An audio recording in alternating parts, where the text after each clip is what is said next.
Yeah, to put in context this guide and to introduce you shortly to Science Europe. So Science Europe represents 43 organizations from 27 European countries. It's a very mixed organization. 50% is research funding organization of Europe, and the other half is research organization. We cover all research disciplines. Some organizations cover all research disciplines, others only specialized in, let's say, life science or medical or agriculture topics. And because we work in a European context, the different cultures and best practices vary very much. However, what is the common goal is to safeguard and promote excellence in research. And also to give you a sense of the money, or with the scientists we directly and indirectly spread out, is that we pool basically 75 to 80% of total public research funding in Europe, and directly or indirectly reach out to basically 2 million researchers. Sorry, I actually have with the two hands, need a third hand. So basically, Science Europe since 5 years is operating at the European level, and it's also the first time that fundamental research tried to get here in the Brussels, in the European policy arena. So what is it? That's important also to understand. Science Europe is a policy organization. We have no program and no funding management.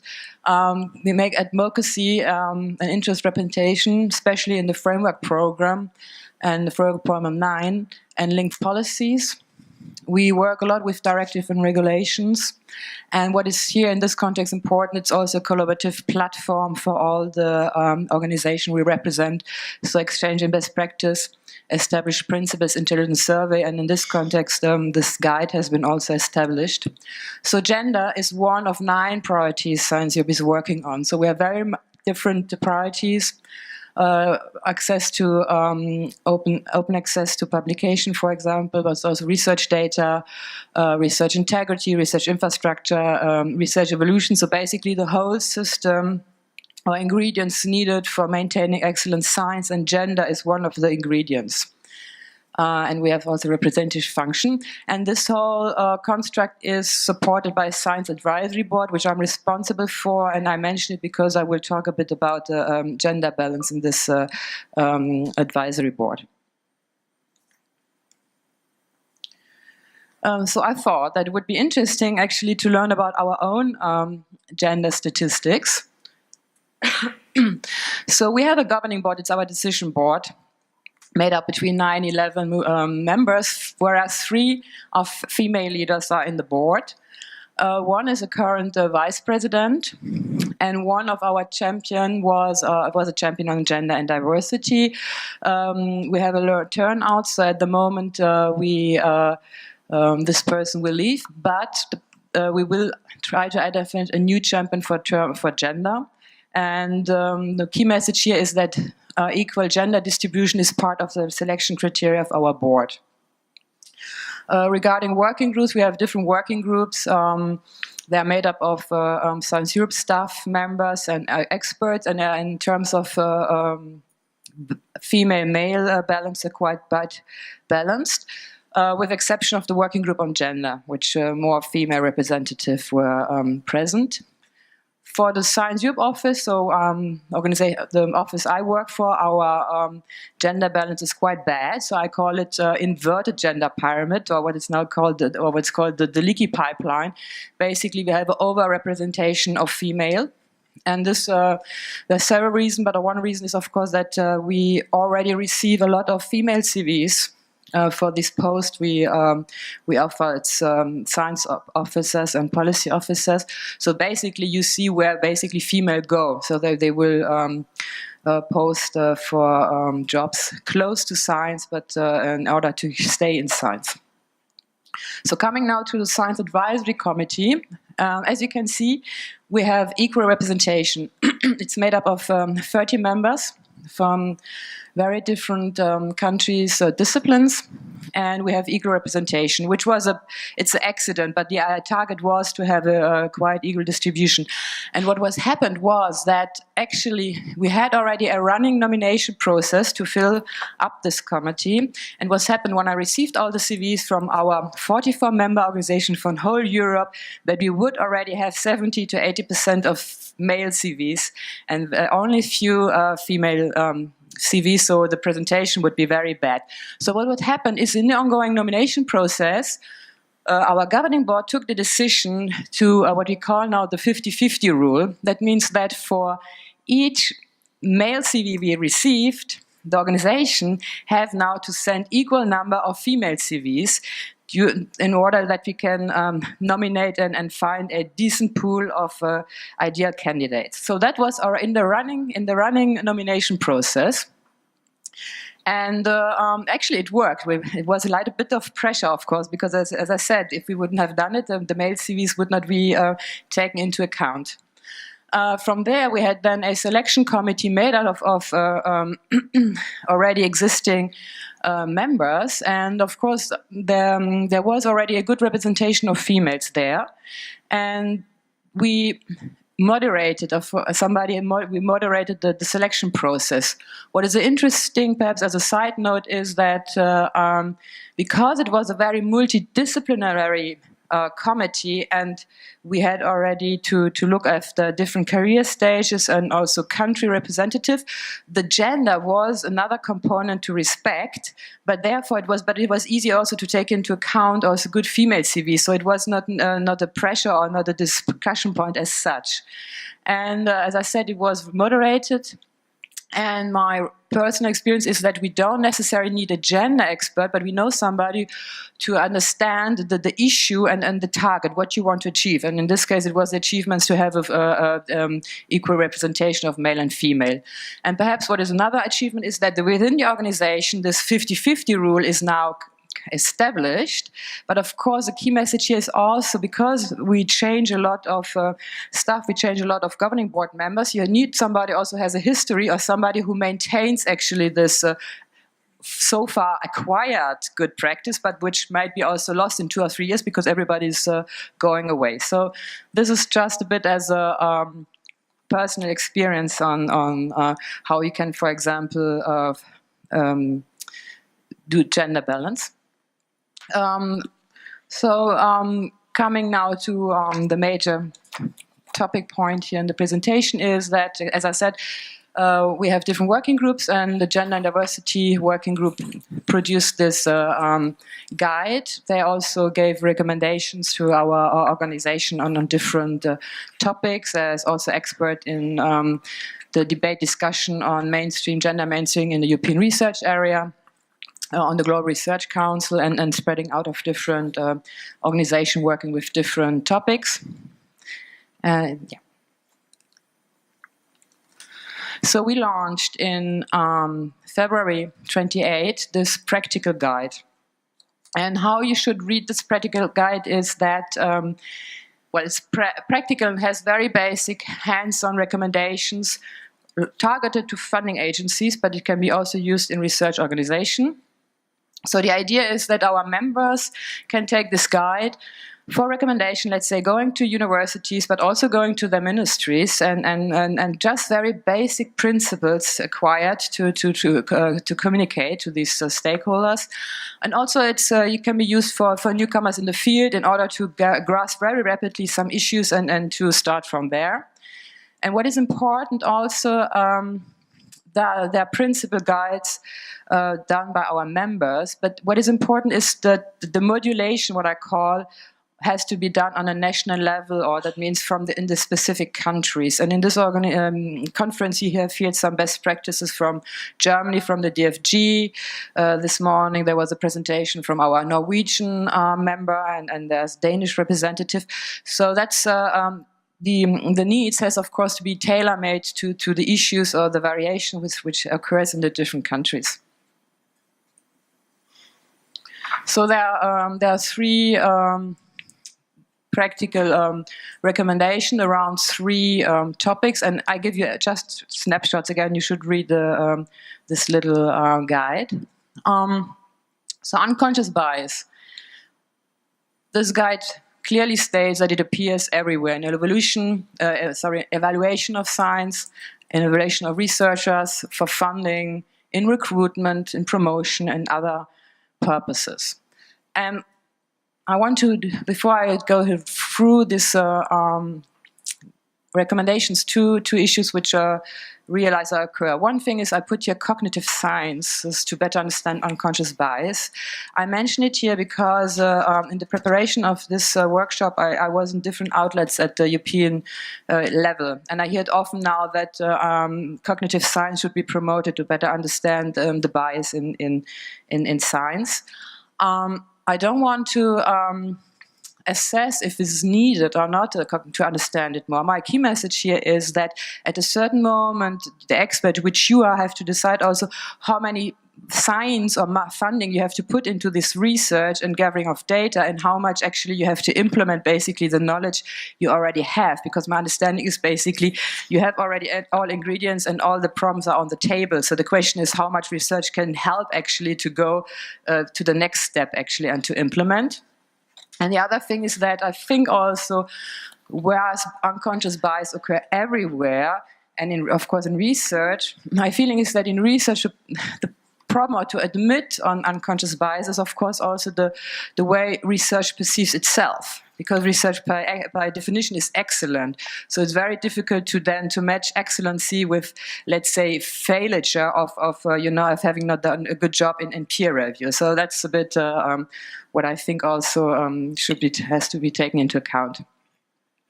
So very general recommendations on unconscious bias is to, of course, check indicators for differences in the success rates of men and women researchers. Discuss gender and other bias within your organization, so make it very clear that there is a bias. Conduct awareness-raising activities in evaluation panels, decision-making bodies, and with staff on a regular basis. And the 2 days I heard here is a lot of activities going on already on that level. Providing staff training to staff, evaluation panels, and decision-making body. Fifth, monitor the success rates of men and female applicants in order to trace possible effects of awareness-raising activities and learn from each other. So in different outlets here or in Science Europe members on to tackle the gender bias. So there are some good examples in this little guide.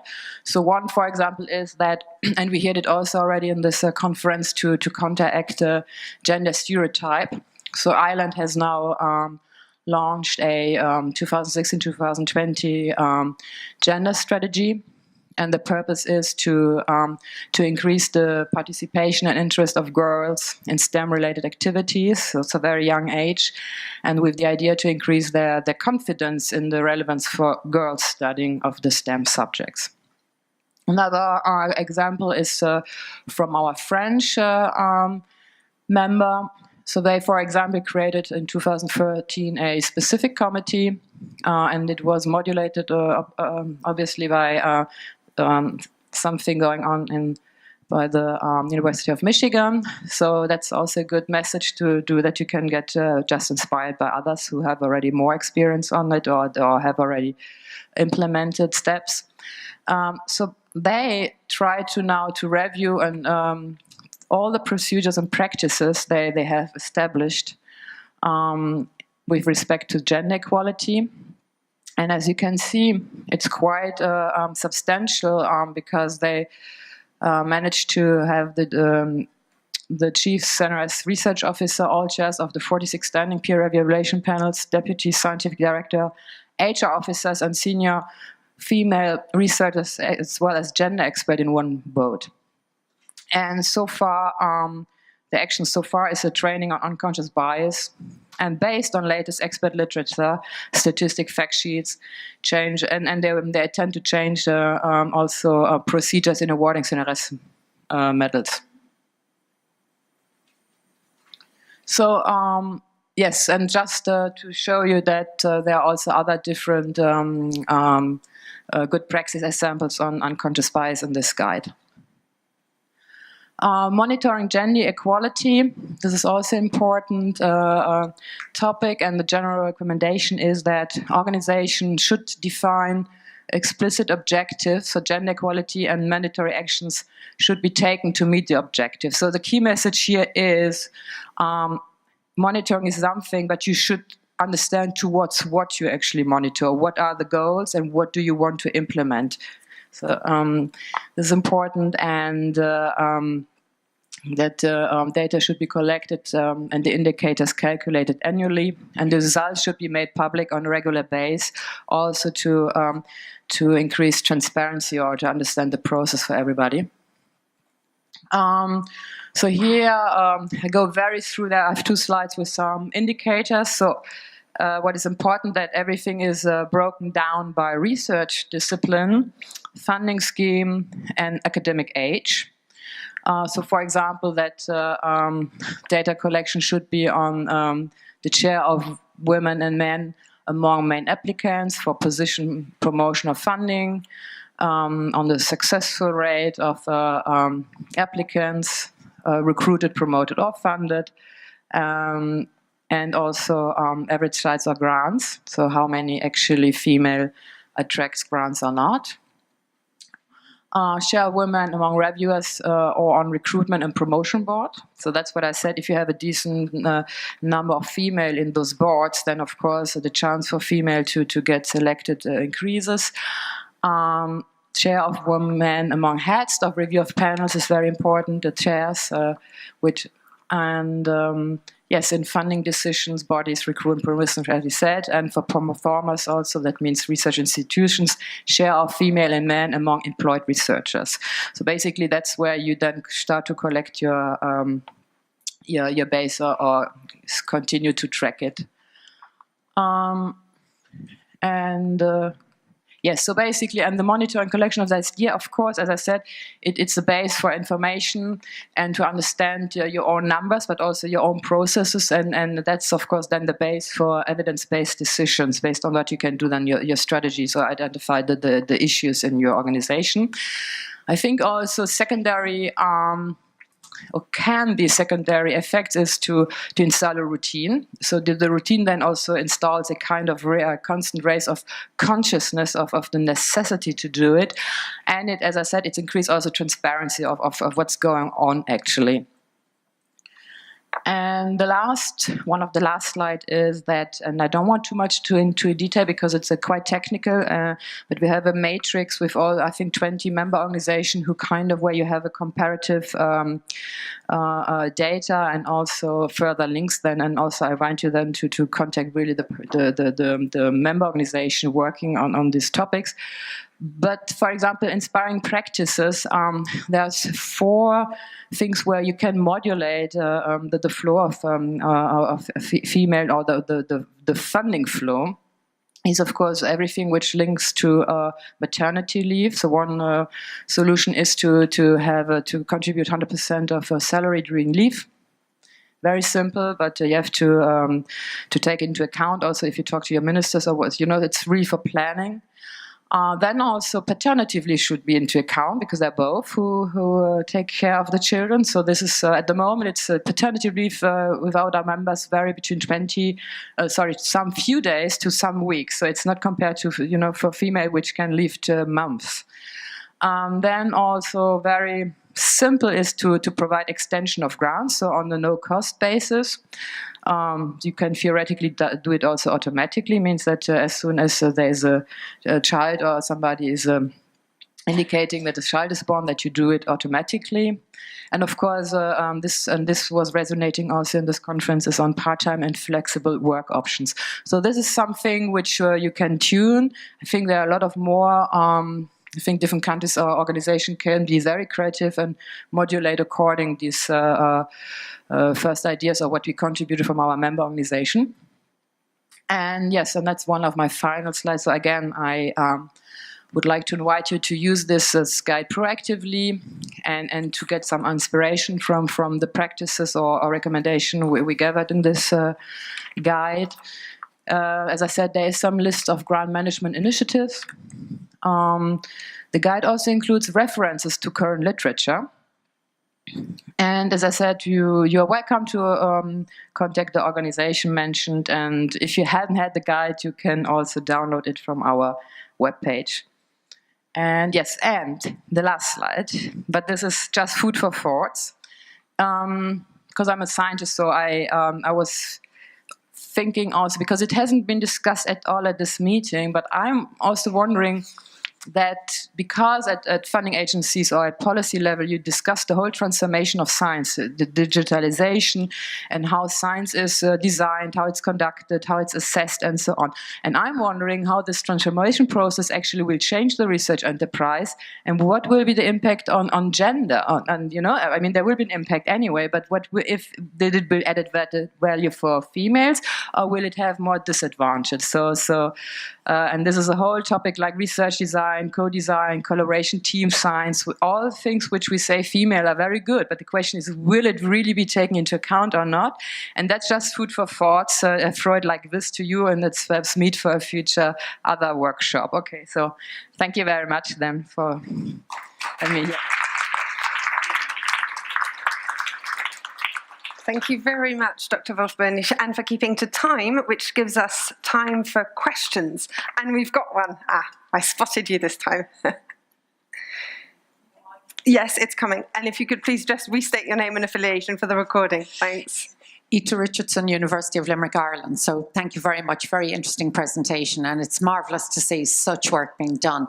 But I suppose one of the concerns I think about is, and I suppose there is proof, and, you know, so we're getting women onto boards and we're doing all of that. But I do worry about not hearing much talk around the gendering of science itself. So I think you've kind of alluded a little bit to it there, but, you know, so we had a little bit yesterday about the medical side where, you know, women are different than men, therefore we should be thinking about it. But I'd really like to see it being thought about a little bit more in engineering and in science, you know, so we live in a world built by men for men, but are we going to live in a world built by women who have grown up in a men's world, which concerns me. I think I understood when you said gendering, you mean that's for example, for in clinical trials that are only male I'd like to take it a step further because we talk about medical. Yeah. So I'm a software engineer and women use software as well as men. Women develop software as well as men. You know, civil engineers are men, they're building, you know, so can we genderize buildings, bridges, software, mechanical engineering? Like, let's get beyond the medical. Let's get beyond the individual. Okay. I have to think now which order, if I talk now as a policymaker in Science Europe or if I talk the research in Science Europe. So this is more like really recommendation on a policy level, on a basic level, how you increase funding proposal, money to science, female scientists, and what you do in the organization. What you talk is about more on, I would say, linked to research agenda setting, where you have research topics and where you really then modulate out what is where is the distribution of science or where. So there are two different parallel words, and Science Europe at the moment is not necessary covering this field. But I think from the bottom up, I think it's very interesting to do it as a in research proposal, for example. So that's basically where I think data or sufficient research should be done. Okay, I'm sorry, Shirley, we're running out of time. Can we have the questions at coffee? You don't mind? Super, thanks. Can I then have a round of applause for Dr. Wolff-Boenisch?